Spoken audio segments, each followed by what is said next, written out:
Tujuan yang kami hormati Al-Mukarram Al-Muhtaram guru kita bersama Al-Ustaz Irfan Sakti Nasution. Alhamdulillah telah hadir bersama kita. Mudah-mudahan yang suzulinon menjadi keberkahan di dasasurina. Amin ya Allah, amin ya rabbal alamin. Puji syukur kepada Allah Subhanahu wa taala dan ucapan alhamdulillahirabbil alamin atas segala nikmat dan rahmat nah diberikan kepada kita sehingga pada malam yang berbahagia ini, malam Muharram ataupun Dzulhijjah Hijjah, kita diberi kesempatan berhadir di zon bersilaturahmi menuntut ilmu karena Allah Subhanahu wa taala. Mudah-mudahan setiap langkah tersusun menjadi amal ibadah kita sesuai. Amin ya Allah ya rabbal alamin. Sunjul sallallahu alaihi wasallam semua tetap tercurah kepada Nabi besar Muhammad sallallahu alaihi wasallam. Senantiasa kita harapkan syafaat beliau, pertolongan beliau. Dia bila yang fa'umal wala balun illa man atallaha biqalbin salim. Yang berlepaskan Allahumma salli wa sallim wa barik ala sayyidina Muhammad wa ala ali sayyidina Muhammad. Ma'asyiral muslimin jamaah Dalailatul Hikam, sebelum kita mulai acara untuk mengambil keberkahan, marilah sama-sama kita dengarkan pembacaan ayat suci Al-Quran yang dibawakan oleh orang tua kita, Bapak Abdul Basit Lubis Nasution. Kepada orang tua kami Abdul Basit Nasution, kami persilahkan.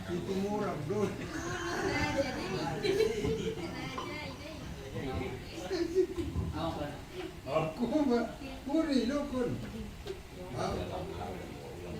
Puri dukun. Salam itu diperkarakan tulis dan apa gitu. Assalamualaikum warahmatullahi wabarakatuh. A'udzu billahi minasyaitonir rajim.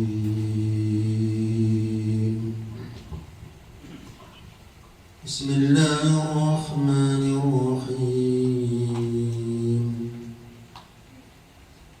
Ud'u ila sabili rabbika bil hikmati wal mau'izatil hasanati wajadilhum billati hiya ahsan. Inna rabbaka huwa a'lamu biman dhalla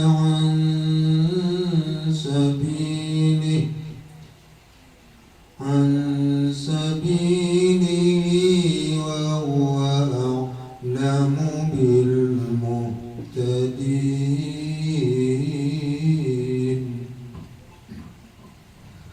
Wa in aqabtum fa'aqibu bimithli ma uqibtum bih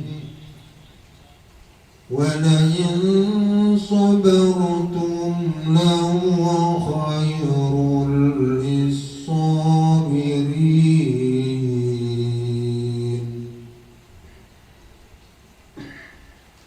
Wasbir wa ma sabaruka illa billahi wa la tahzan alayhim wa la taku fi dhaykin mimma yamkurun.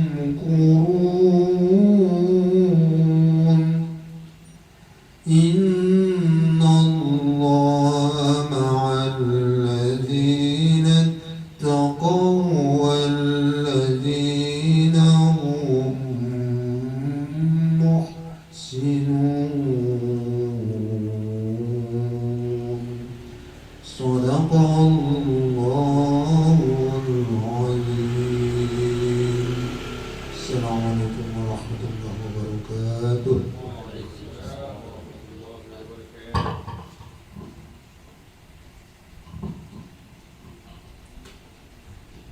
Sadaqallahul azim wa sadaqa rasulun nabiyil karim wa nahnu ala dzalika minasyai'in wa syakirin walhamdulillahirabbil alamin. Terima kasih kami ucapkan kepada orang tua kami yang telah membacakan ayat-ayat suci Al-Quran yang begitu merdu di hadapan kita bersama. Mudah-mudahan yang membaca dan kita mendengarkan mendapat rahmah atau keberkahan daripada Allah Subhanahu wa taala. Amin ya Allah, amin ya rabbal alamin. Selanjutnya yaitu pembacaan kitab Saifut Thalabah yang disampaikan oleh guru kita bersama Ustaz Irfan Sakti Nasution. Sebelum kita mulai, mari sama-sama kita pasang niat menuntut ilmu karena Allah Subhanahu wa taala. Tangkas, tangkis, tatungkus deh. Tangkas tatangyon, sangat sampai nugurunta, tatangkis, paidah-paidahnya sampai nugurunta doa, tatungkus seorang obanunta atau amalunta. Kepada al-mukarramul muhtaram guru kami Al-Ustaz Irfan Sakti Nasution, kami persilakan dengan sepenuh hormat. Sallu ala Muhammad. Allahumma shalli wa sallim ala Muhammad.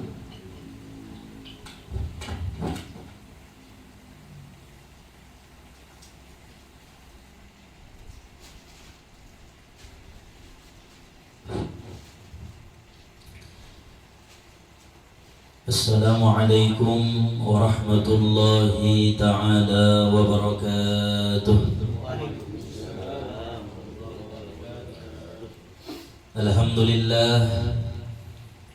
Alhamdulillahilladzi qad akhraja nataijal fikri li arbabil hijab.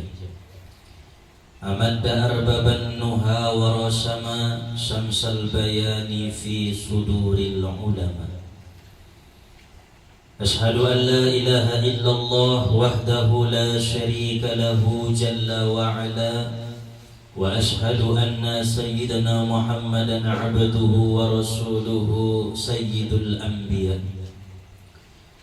Allahumma salli wa sallim wa barik ala sayyidina Muhammadin alladhi la yantiku anil hawa in huwa illa wahyun yuha. Allamahu syadidul quwa dhu mirratin fastawa wa huwa bil ufuqil a'la thumma dana fatadalla fakana qaba qausaini aw adna.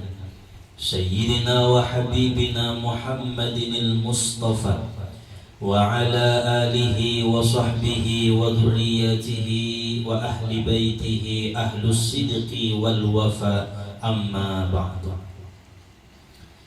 Rabbi shrah li sadri wa yassir li amri wahlul 'uqdatam min lisani yafqahu qawli.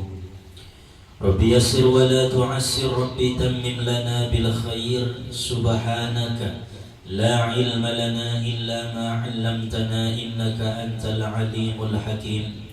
Hasbunallahu wa ni'mal wakil, la hawla wa la quwwata illa billahil aliyyil azim. Fafahamnaha Sulaiman wa kullan atainahu hukman wa ilman birahmatika ya arhamar rahimin. Amin Allahumma amin.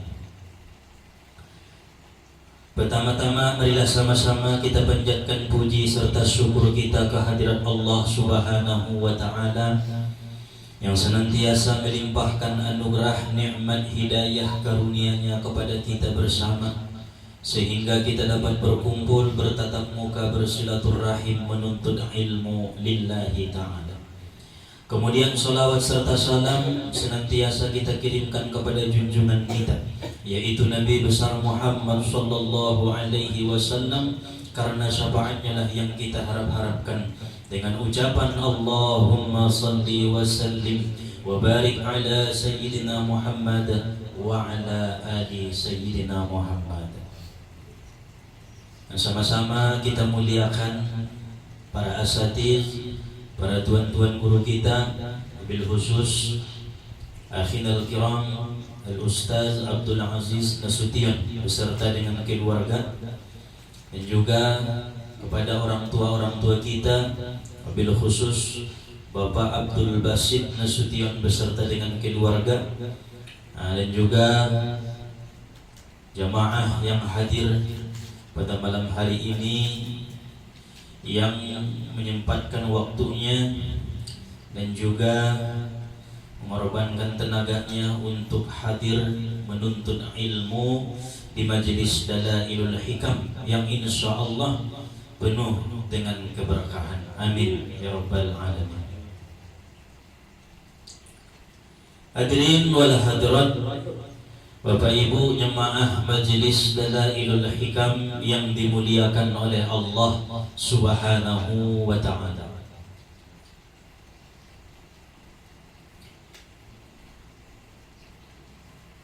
Qala al-Imam Ibnu Athaillah As-Sakandari rahimahullahu taala. Berkata Al-Imam Ibnu Athaillah Muhammad bin Athaillah As-Sakandari, semoga Allah taala merahmatinya. Ibnu Athaillah As-Sakandari ini adalah seorang ulama yang terkenal dengan kitabnya yang bernama Al-Hikam, dan telah disyarahkan oleh banyak ulama, yaitu kitab yang disusun Mutiara-Mutiara Hikmah oleh Imam Ibnu Athaillah.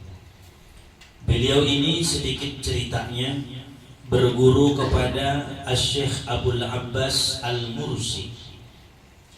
Asy-Syaikh Abul Abbas Al-Mursi ini berguru kepada Asy-Syaikh Abil Hasan Asy-Syadili, masih zuriyah daripada Nabi Muhammad sallallahu alaihi wasallam. Dan keilmuan Ibnu Athaillah ini bersambung dan jelas sanadnya sampai Nabi kita Muhammad sallallahu alaihi wasallam. Asy-Syaikh Abil Hasan Asy-Syadili pada zamannya beliau pernah ditanya, "Wahai Abil Hasan, kenapakah engkau tidak mengarang kitab sebagai kenang-kenangan untuk murid-muridmu dan umat nantinya di akhir zaman?" Maka Abil Hasan Asy-Syadili dengan kebersihan hatinya beliau berkata, "Nanti di suatu masa murid daripada muridku yang akan mengarang kitabku," kata beliau. Nah, ternyata Abil Hasan punya murid Abul Abbas Al-Mursi. Nah, Abul Abbas Al-Mursi punya murid Ibnu Athaillah, pengarang kitab Al-Hikam. Murid daripada muridku nanti yang akan mengarang kitabku, kata Abil Hasan. Maka ketika kita baca ungkapan-ungkapan di kitab Al-Hikam, itu banyak dinisbahkan oleh Ibnu Athaillah, berkata Abil Hasan Asy-Syadili, berkata Abil Hasan Asy-Syadili, berkata Abil Hasan Asy-Syadili. Seolah-olah semua ilmu yang ada di kitab Al-Hikam itu memang muaranya, sumbernya dari Abil Hasan Asy-Syadili, seorang ulama wali Allah yang masih berketurunan dengan Rasulullah sallallahu alaihi wasallam. Maka ulama-ulama mengatakan, andai kata di dalam sholat boleh tidak membaca surat Al-Fatihah, maka yang pantas menjadi ganti daripada bacaan Al-Fatihah waktu sholat adalah mutiara-mutiara hikmah yang disusun oleh Ibnu Athaillah. Itu pujian ulama dengan kitab yang dikarang oleh murid daripada muridnya Abil Hasan Asy-Syadili rahimahullah.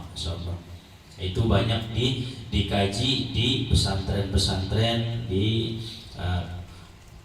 majelis-majelis para ulama. Kitab itu sangat berpengaruh dengan orang-orang yang ingin mendekatkan dirinya, memperbagus amal ibadahnya kepada Allah Subhanahu wa taala.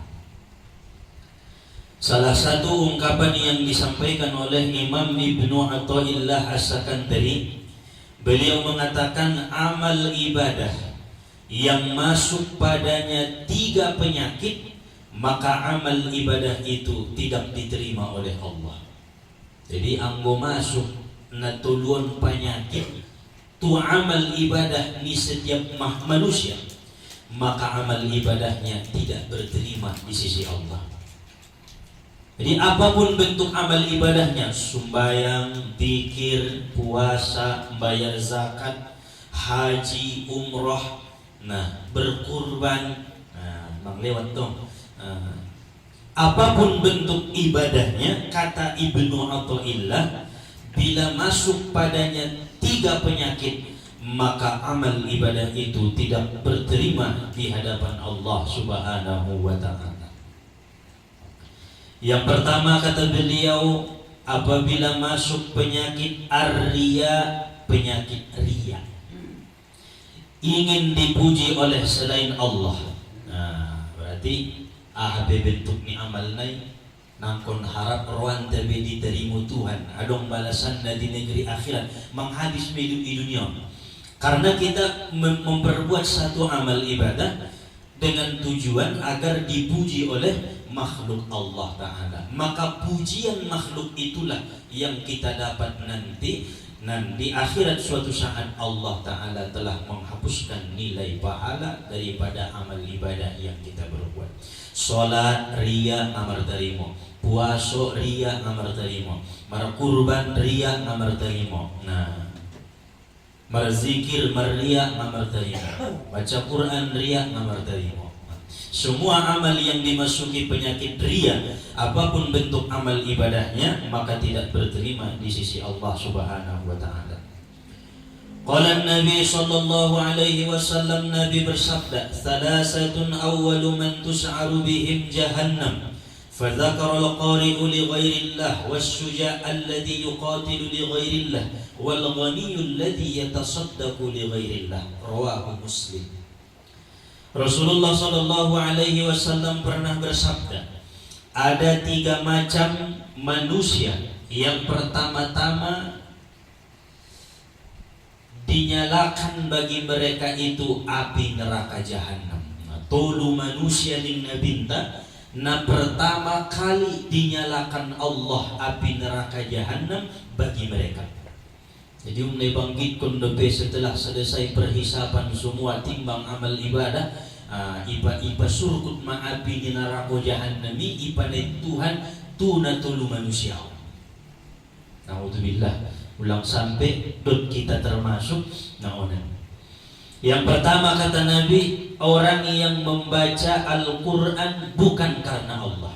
Fazakarul qari'u li ghairillah, orang yang membaca Al-Quran bukan karena Allah. Bena degis luntong sorania. Nah, so puji alak do makhorijul huruf nia, deges pengucapan huruf nia, deges sorania, malo laguna ibenia, sehingga ia membaca ayat-ayat Allah bukan karena Allah, tapi mengharapkan pujian daripada selain Allah. Maka orang yang seperti itu pertama kali nanti dinyalakan api neraka jahanam oleh Allah Subhanahu wa taala. Ini awatan sesungguhnya nih, mengidomo bukan kori-kori awatannya. Nabi mengatakan fadzakarul qari'u li ghairillah. Orang-orang yang qori itu, yang membaca ayat-ayat Allah itu bukan karena Allah, maka mereka akan dinyalakan api neraka jahanam. Yang kedua, wasyuja'ul ladzi yuqatilu li ghairillah. Orang yang pemberani ikut berperang di jalan Allah, tetapi tujuannya agar orang mengetahui bahwa ia hebat dan kuat. Nah, berarti bukan karena Allah dulu. Doa berperang dot. Nah, fisabilillah. Apabila mati di dalam peperangan, maka matinya itu mata syahidan, mati syahid. Tetapi apabila tujuan dia berperang agar supaya orang melihat kehebatannya, melihat kekuatannya, melihat keberaniannya, sehingga mendapat pujian dari manusia, maka dia tidak mendapatkan syahid, melainkan dinyalakan baginya api neraka jahanam. Ngiri dulu Ima bagi orang-orang yang fisabilillah. Maka Nabi sebelum berperang, Nabi selalu mengatakan, wahai sahabat-sahabatku, innamal a'malu binniyat wa innama likulli imri'in ma nawa. Faman kanat hijratuhu ila Allah wa rasulih fa hijratuhu ila Allah wa rasulih. Wa man kanat hijratuhu lidunya aw yusibuha aw imra'atin yankihuha fa hijratuhu ila ma hajara ilaih. Wahai sahabatku, jika kalian ingin ikut berperang fisabilillah, maka perbagusi niat kalian. Jika niatnya karena Allah dan Rasulnya, maka akan mendapatkan karena Allah dan Rasulnya. Tapi jika niat kalian karena dunia atau karena perempuan yang kalian ingin nikahi, maka itulah yang nanti akan kalian peroleh. Berarti jelas tuh kan, Nabi mendok sebelum peperangan, innamal a'malu binniyat, supaya tidak masuk penyakit riya. Berperang itu karena mengharapkan pujian manusia. Kemudian yang ketiga kata Nabi, orang-orang yang dinyalakan bagi mereka api neraka jahanam, warrajulul ladzi yatasaddaqu li ghairillah, dan orang yang kaya bersedekah bukan karena Allah. Nah, marebek duia bahat bebek nia marsido kahia bukan karena Allah. On pengadongon hasilna di akhirat ngadong. Dijieun hasilna di dunia. Terbangun masjid, arania naria deh, so terbangun masjid deh. Terbangun majelis-majelis kan, arania benria deh. Nah, dong efek isumbangia 100 juta dengan riaknya hasilnya di dunia, tapi nanti di akhirat tidak ada ia mendapatkan sebiji zarrah pun daripada amal ibadah yang ia lakukan karena bersedekah bukan ikhlas karena Allah. Itu penyakit yang pertama yang disebutkan oleh Imam Ibnu Athaillah. Hadirin wal hadirat jamaah majelis Dalailul Hikam yang dimuliakan oleh Allah. Kemudian yang kedua kata Imam Ibnu Athaillah As-Sakandari, barang siapa yang ada penyakit ini maka amal ibadahnya tidak berterima di sisi Allah, yaitu al-ujubu, menyandarkan amal pada dirinya, ia anggap itu kelebihan dirinya, lupa bahwa itu adalah anugerah Allah Subhanahu wa taala. Jadi mar'amalia yang gapia amalon ia namang baiknya, ia namang karyoannya, lupa ya bahwa bisa kita beramal itu karena anugerah Allah. Bisa kita hadir menuntut ilmu malam ini itu karena anugerah Allah, karena pertolongan Allah. Maisun bukti napa? Sering donok do Bapak Abdul Basit donok do si bakasna. Pokeningan arohan. Nah, berarti bukan karena taufik Allah. Abang on do piro na baru do pitusun, berarti dapat anugerah dari Allah, dapat pertolongan dari Allah. Jadi ulang kita merasa on adalah perbuatan niba, artinya on kehebatan diri niba. Bila kita mengatakan dalam diri seperti itu, maka itulah penyakit daripada amal ibadah tidak berterima di sisi Allah. Nanti ujung-ujungnya dia akan merasa dirinya baik.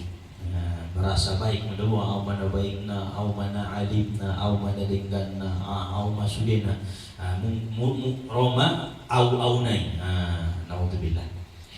Qila li Aisyah radhiyallahu anha, dikatakan orang kepada Aisyah istri Nabi Muhammad sallallahu alaihi wasallam, mata yakunur rajulu musian ya Aisyah, wahai Aisyah, kapankah seseorang itu menjadi jahat? Qalat, berkata Aisyah, idza dhanna annahu muhsinun, apabila orang itu sudah menyangka dirinya baik. Nah, isi mayana jahat may. Pada diakui seseorang itu dia baik, maka sesungguhnya dia itu jahat, kata Aisyah. Bila seseorang mengaku dirinya alim, nah sesungguhnya dia itu jahil. Kebalikan doi. Man qala ana alim fahuwa jahil. Siapa yang mengatakan saya alim, maka sesungguhnya dia itu adalah jahil. Siapa yang mengatakan saya baik, sesungguhnya dia itu adalah sebenarnya jahat. Nah, itu yang dimaksudkan oleh Siti Aisyah radhiyallahu anha ketika ditanya oleh seorang bahwa yang menjadi jahat itu adalah bila mana dia sudah menyangka dirinya baik. Jadi datola nama wakun au mana malimna, langsung ditegur Allah. Orang yang senang mengaku dirinya alim pasti berhadapan langsung dengan Allah. Orang yang senang mengaku dirinya itu ahli ibadah, dirinya tak terkalahkan, maka langsung berurusan dengan Allah. Itu nyata dari mulai zaman Nabi Adam sampai nanti hari kiamat. Orang yang mengaku hebat akan dilawan oleh Allah Subhanahu wa taala dengan caranya Allah.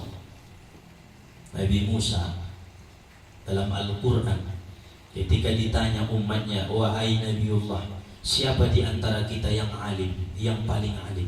Berkata Nabi Musa, ana, saya. Karena mengaku au mana malim nation, au mana pintar nation, au mana cerdas ning Nabi Musa. Maka Allah saat itu juga menegur Musa, wahai Musa, ada satu hambaku yang lebih pintar, lebih alim daripadamu. Temuilah hambaku itu, bergurulah padanya. Itu namanya Khidir alaihi salam. Di mana Nabi Khidir? Kejalaki joloya ning Allah Ta'ala amar guru hotusia lebih pintar, lebih alim dohi diri ampadoho. Karena nanti Musa mengaku bahwa dialah yang paling alim. Maka dicari oleh Nabi Musa dengan izin Allah bertemu. Mau maning Nabi Musa, wahai Khidir, aku ingin berguru kepadamu. Maka Khidir menjawab, engkau tidak akan sanggup, engkau tidak akan mampu wahai Musa. Ngakalas muda bo marguru tahu balikkan Tuhan. Yang tadinya dia mengaku alim dibalikkan Allah dengan seseorang makhluknya diutus oleh Allah. Indah kalas-kalas muda bo Musa marguru tahu dalu basku ini. Asuning Nabi Musa palapor ramu marguru tuau git marguru marsyajar do tahu anong syaratna ahamay ning Nabi Musa ulang ko mangkuling sip sayoho ning Nabi Khidir. Na ibayahi syarat na ning Nabi Musa. Anong tong maul nung nasib dotin? Nasibaw ning niya. Bisa day wahai Khidir. Yun na marangkat kalay. Diuji oleh Nabi Khidir alaihi salam. Ipanek kalay paraw niya lang na miskin ay tumpang kon na alay di parawi sampai tu tempat ibolongi Nabi Khidir parawi. Begitu ibolongi ia, Musa berkata, wahai Khidir, perbuatan apakah yang engkau lakukan? Kita sudah diberi tumpangan, kenapa engkau melubangi perahunya orang miskin ini? Nabi Khidir menjawab, kan mau dok nangkin ulang ko mangkuling. Itu syaratnya sih mangkuling Nabi Musa. Ternyata susah. Naman jago lisanon susah. Ayun na mangido mo wahai Khidir. Melanjut kali perjalanan dalam Al-Quran dikisahkan bertemulah Nabi Khidir dengan sosok seorang remaja, anak-anak na remaja bebe. Na baka alam na deges muko na wajah na deges. Ay tiup Nabi Musa dan akon ay yahaya leher na mati.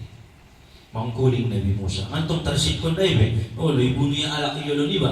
Apa yang engkau lakukan wahai Khidir, kata Nabi Musa. Sesungguhnya ini adalah perbuatan yang keji. Maka Nabi Khidir berkata, mau dok nangkin sipko.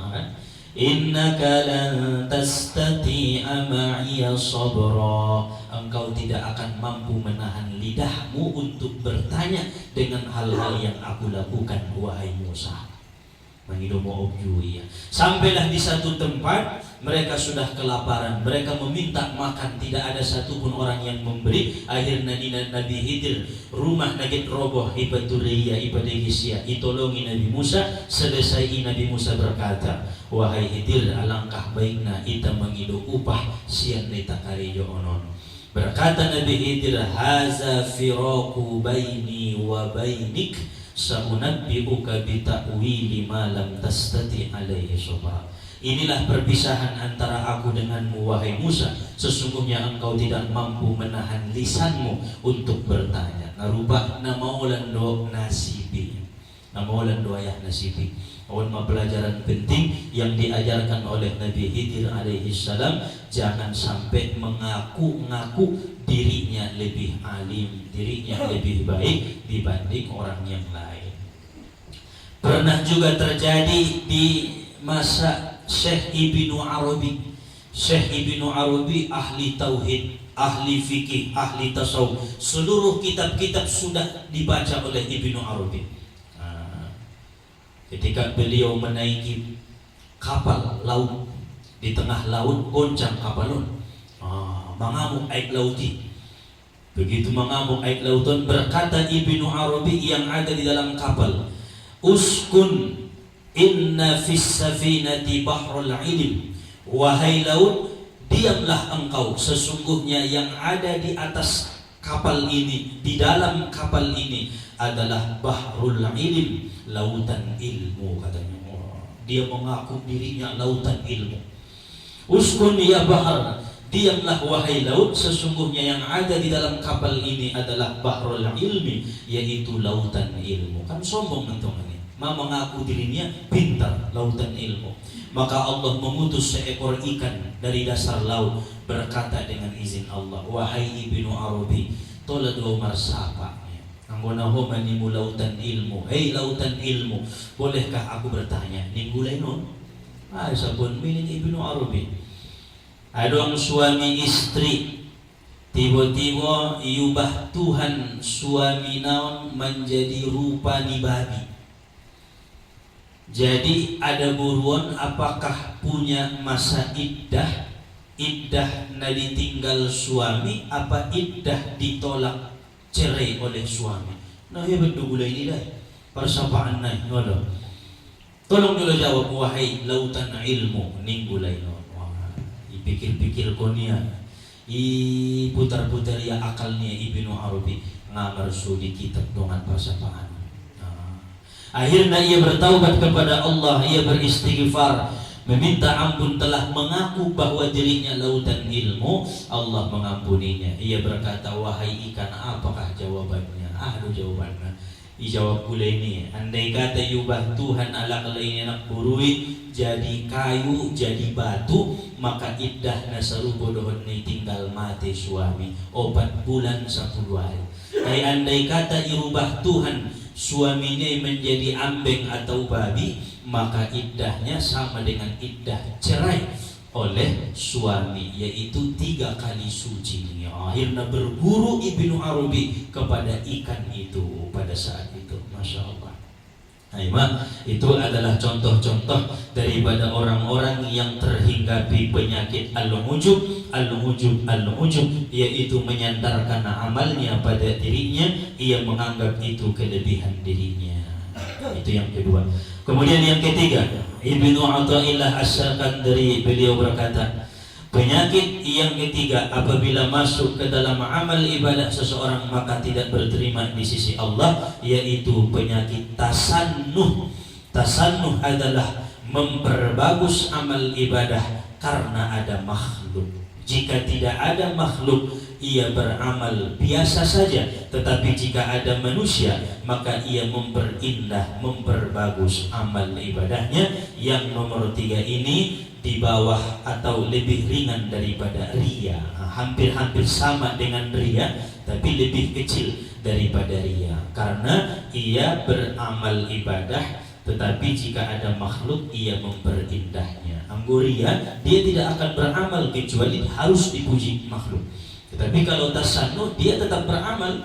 Bila sendirian, dia beramal biasa saja. Tapi bila ada orang, ia memperbagus amalnya. Maka tasannuh ini lebih ringan daripada riya. Jadi kesimpulan yang disampaikan oleh Ibnu Athaillah, bila ada 3 penyakit, yang pertama riya, yang kedua ujub, yang ketiga tasannuh, maka amal ibadah kita ditolak oleh Allah Subhanahu wa taala. Wa na'yazu billahi min zalika. Kita berlindung kepada Allah daripada 3 penyakit yang disebutkan oleh beliau. Hadirin wal hadirat jamaah dan Majelis Dalailul Hikam yang dimuliakan oleh Allah, kita lanjut pembacaan kitab Saibut Talabah untuk mengambil keberkahan. Halaman 30. Ayo makan. Terakhir ramai. Insyaallah sudah nagin salo Simon halaman 30. Nangkan berarti beberapa lembar lagi insyaallah khatam kitab Saibut Talabah. Halaman yang ke-30, masalah yang ke-13. Bismillahirrahmanirrahim. Khatimatun. Khatimah artinya penutupan. Pada menerangkan hukum memakai imamah atau sorban. Imamah, ulang amamah, imamah baris kasrah. Adapun hukum memakai imamah atau sorban adalah ia sunnah dengan dalil hadis khataba Rasulullah sallallahu alaihi wasallam wa alaihi imamatun sauda'u qad arkha tarafahu baina katifaihi, rawahu Muslim. Artinya berkhutbah atau berpidato oleh Rasulullah sallallahu alaihi wasallam dan atasnya sorban yang hitam, sesungguhnya telah menurunkan ia akan tepinya antara 2 belikatnya. Ini hadis sahih, meriwayatkan dia oleh Imam Muslim. Itu hadisnya sunnah memakai imamah. Dan setengah daripadanya hadis Musnad Imam Ahmad annahu sallallahu alaihi wasallam ammama aliyan yawma ghadirin khammin bi'imamatin sadalaha khalfahu wa qala inna allaha amaddani yawma badrin wa hunainin bimalaikatin ya'tammun hadhil imamatu hajiratun bainal kufri wal iman. Artinya bahwasanya Nabi sallallahu alaihi wasallam memakaikan ia akan Sayyidina Ali radhiyallahu anhu akan sorban pada hari Ghadirin Khammin, nama tempat antara Makkah dan Madinah. Dengan sorban melepaskan ia akan ekornya pada belakangnya, dan bersabda ia bahwasanya Allah Ta'ala menolong ia akan daku pada perang Badar dan perang Hunain dengan malaikat yang memakai sorban mereka itu. Ini sorban mendindingi ia antara kafir dan iman. Jadi perbedaan kafir dengan iman, yaitu orang-orang kafir dengan orang-orang yang beriman pada zaman itu adalah dengan memakai sorban. Berkata Ibnu Hajar dalam Darul Ghamamah bahwasanya hadis ini hadis hasan, dan berkata ia diambil faedah daripada ini hadis akan ta'akud kuat sunniyatul imamah, artinya keadaan memakai sorban itu sunnah yang dikuatkan.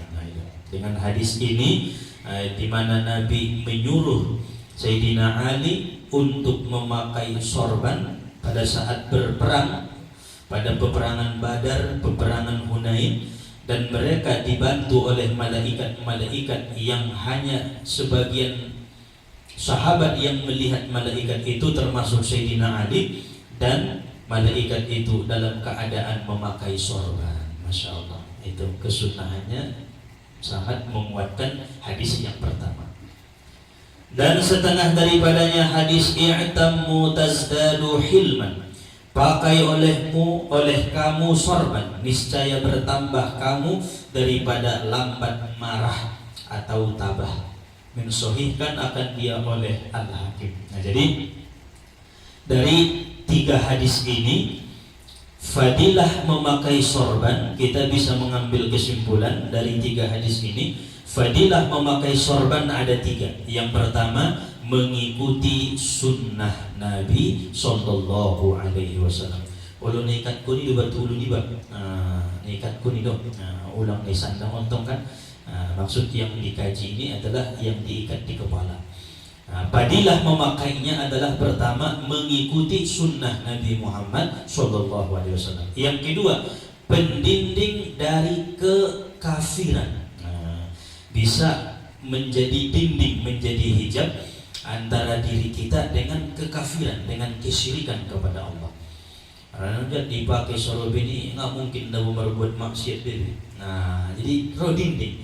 Malam roh bagi pakai sorban bermaksiat itu kan omongannya lakmai. Tuhan ini pilungan nasu sembahyang nomor sorban ini kalah. Nah, jadi mendindingi dari kemusyrikan, dari kekafiran. Yang ketiga, fadilah daripada memakai sorban, bertambah kesabaran. Nah, jadi orang yang memakai sorban di atas kepalanya mestinya bertambah kesabarannya, bukan malah bertambah amarah. Yang bolong tidak amu alam na memakai sorban, mangamu kamu ainda napas na memakai sorban ini. Para joloi turun kon sorban naik, baru turun kon bayohi. Nah, karena itu indah sesuai dengan apa yang diajarkan oleh Nabi. Nabi mengatakan i'tammu tazdadu hilman. Pakailah sorban, itu akan menambah lambat marah, artinya kesabaran. Ulang bumangamu kamu be, mulat mang oji, mau pakai sorban ini, ulang sina mangamu kamu be. Jangankan dipakai di atas kepala, tidak, disandang-sandang saja be, bertambah kelembutan hati, bertambah kesabaran. Walaupun yang awalnya memang karena manusia, tapi nanti ujung-ujungnya bisa melatih hati untuk semakin tawadhu, semakin dekat dengan Allah Subhanahu wa taala. Kemudian lanjut. Dan halaman 32, dan setengah daripadanya kana sallallahu alaihi wasallam idza atamma sadala imamatahu baina katifai. Artinya adalah Rasulullah sallallahu alaihi wasallam apabila memakai sorban ia melepaskan ia akan sorbannya atau ekornya antara dua belikatnya. Kata Ibnu Hajar Al-Haytami, bermula hadis ini hadis hasan lagi gharib.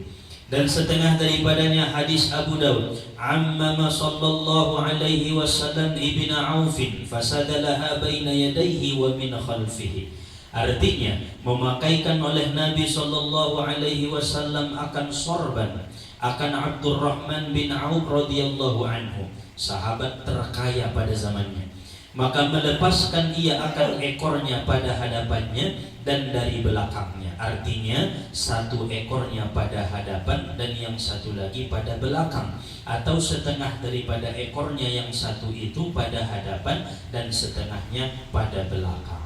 Nah, jadi berarti dari dua hadis ini kita dapat kesimpulan, jika memakai sorban, ini itu ulu, ekornya boleh di depan, ibarat tujolo, boleh di depan satu, atau boleh di belakang, di belakang satu, atau satu di depan, satu di belakang, sebagaimana Nabi mengajari Abdurrahman bin Auf.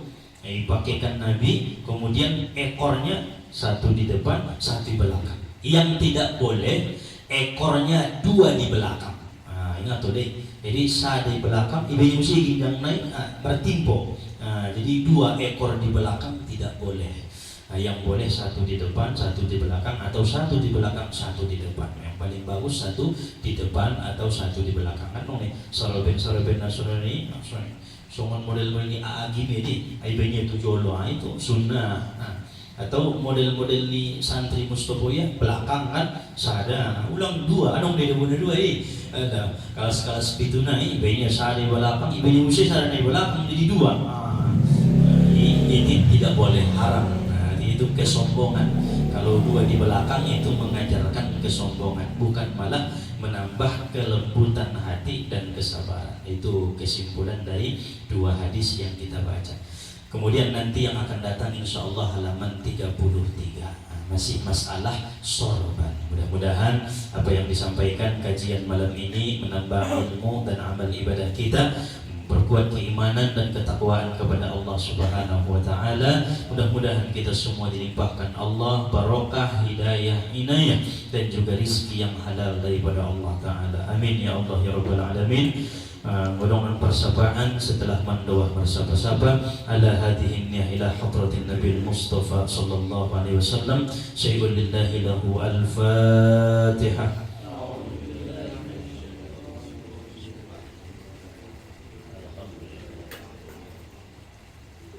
مالك يوم الدين إياك نعبد وإياك نستعين اهدنا الصراط المستقيم صراط الذين أنعمت عليهم غير المغضوب عليهم ولا الضالين آمين.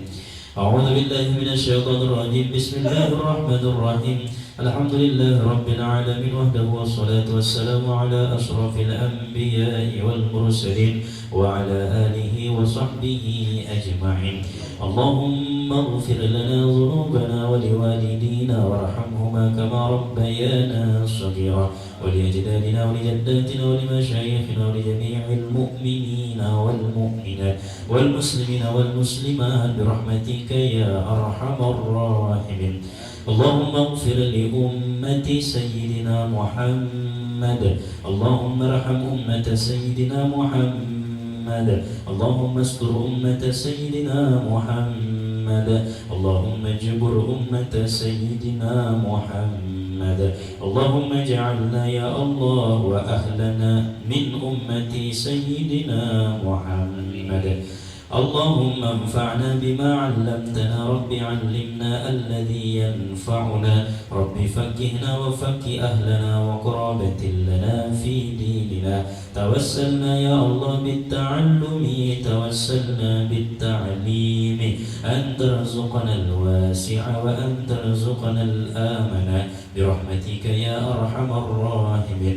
اللهم افتح لنا فتوح العارفين العالمين اللهم افتح لنا فتوح العارفين اللهم افتح لنا فتوح العارفين اللهم إنا نسألك الفتوح والمنوح والرسوخة في العلم برحمتك يا أرحم الراحمين اللهم ربنا زدنا علما وارزقنا فهما وأنت خير الفاتحين وأنت خير الرازقين وأنت خير الوارثين اللهم إنا نسألك العفو والعافية ونسألك تمام العافية ونسألك الشكر على العافية ونسألك الغنى عن الناس ونسألك صحة وعافية ظاهرة وباطنة في الدين والدنيا والآخرة إنك على كل شيء قدير ربنا تقبل منا إنك أنت السميع العليم وتب علينا إنك أنت التواب الرحيم اللهم اجعل جمعنا هذا جمعا مرحوما وتفرقنا من بعده تفرقا معصوما اللهم اجعل جمعنا هذا جمعا مشهورا وتفرقنا من بعده تفرقا مغفورا اللهم ارزقنا حجا مبرورا وسعيا مشكورا وتجارة لن تبورا يا عالم ما في الصدور أخرجنا من الظلمات إلى النور ربنا آتنا في الدنيا حسنة وفي الآخرة حسنة وقنا عذاب النار وصلى الله على سيدنا محمد وعلى آله وصحبه وسلم بفضلك سبحان ربك رب العزة عما يصفون وسلام على المرسلين والحمد لله رب العالمين تقبل الله منكم ومنكم تقبل يا كريم صلى الله على محمد صلى الله عليه وسلم صلى الله على محمد صلى الله عليه وسلم